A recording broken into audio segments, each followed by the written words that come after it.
Hi friends, welcome to Mahathi Sairam channel. నా పేరు ఎలా వచ్చిందో చెప్పమంటారా? డాక్టర్ చంద్రశేఖర్ ఠాకూర్ బొంబాయిలో సుప్రసిద్ధ ఆయుర్వేద భిషగర్వుడు.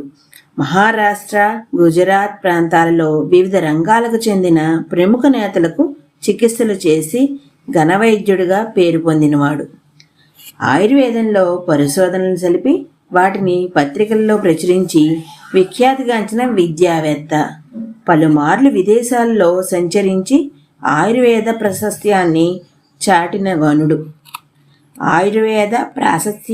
చాటిన గనుడు. 1987లో కార్యాంతరంపై నేను బొంబాయి వెళ్ళినప్పుడు డాక్టర్ చంద్రశేఖర్ ఠాకూర్ను చూడడం తటస్థించింది.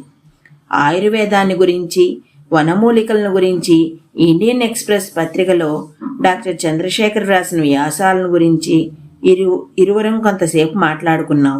ప్రసంగావసత్తు కొన్ని సంవత్సరాలుగా ప్రాస్టేట్ గ్లాండ్ వ్యాధి అంటిపెట్టుకుని ఉన్నదని, శస్త్రచికిత్స ద్వారా దాన్ని నివారించుకోవలసిందని సర్జన్లు సలహా ఇచ్చారని, అయినప్పటికీ గురువు ఆదేశాన్ని అనుసరించి సర్జనుల సలహాను నేను పాటించలేదని, అందువల్ల ఇప్పటి వరకు నాకు ఏ విధమైన అసౌకర్యం కానీ బాధ కానీ కలగలేదని ఆయనతో చెప్పాను.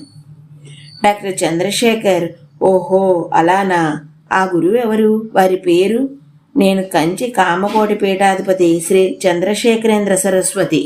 డాక్టర్ చంద్రశేఖర్ జగద్గురు శంకరాచార్యులు వారే కదా?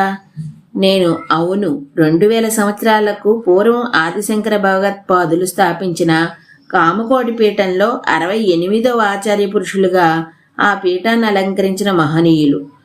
చంద్రశేఖర్, సరి నా పేరు చంద్రశేఖరే. నా తండ్రి గారు నాకు ఈ పేరు ఎలా పెట్టారో చెప్పమన్నారా? నేను చెప్పండి వింటానన్నాను. చంద్రశేఖరు, అప్పటికి నేను ఇంకా పుట్టలేదు. మా తండ్రి గారు శంకరాచార్య స్వామివారిని సందర్శించారు. మీకొక పుత్రుడు కలుగుతాడు. అతడు పెరిగి పెద్దవాడై ఆయుర్వేద వైద్యుడిగా పేరు ప్రఖ్యాతులు గడిస్తాడు. అటువంటి స్వామివారు నా తండ్రిని ఆశీర్వదించారట. ఆ విషయమంతా నా తండ్రి గారు తన డైరీలో రాసుకున్నారు. ఇప్పటికీ అది నా వద్ద ఉంది. అందుకే నాకు ఈ పేరు పెట్టుకున్నారు అంటూ ఆనందంతో తాండవం చేశాడు ఆ చంద్రశేఖరుడు. ఈరోజుకి ఇక్కడ ఆపుతున్నాను. మిగతాది రేపు చెప్తాను. అంతవరకు ధన్యవాదాలు.